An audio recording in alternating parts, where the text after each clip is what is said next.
You consider yourself to be competent in intubation. Why? Is it because you can drop plastic in between this anatomical landmark? I understand that this little piece of real estate is significant and is at the center of people's minds when we talk about intubation, but it isn't at the center of your competency. Maybe you're thinking, okay, but I can pass the tube through the cords the first time every time. First pass success rates are an important metric, but you'll pass that tube between the cords the first time every time until you don't.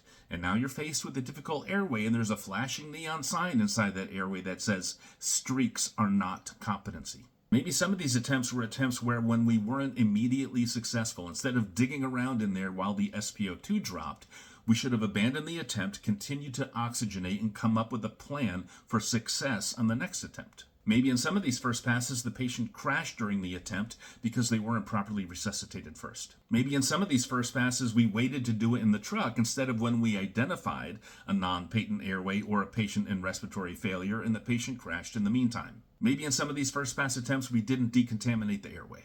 Maybe in some of these first passes, the ketamine was pushed too fast and now the patient is hypersalivating and suffering from bronchorrhea. Let's talk about what defines competency in intubation. Competency is recognizing the need for intubation that can be based on the immediate presentation or the anticipated clinical course. Recognizing the opportunity to avoid intubation. There may be some presentations that you suspect that intubation may eventually be necessary, but we may be able to avoid it with some timely interventions like CPAP or BiPAP or resuscitation. Competency in intubation is resuscitating before you intubate. Intubation does not stop a bleed. It does not overpower hypovolemia or vasoplegia or hypoxemia. It only provides an isolated pathway for ventilation. Competency in intubation involves pre-oxygenating your patient so they have an adequate oxygen reservoir to draw from during the intubation attempt. Competency involves potentially pre-resuscitating your patient when you anticipate that depriving them of their compensatory mechanisms with sedation and paralysis can cause hemodynamic instability.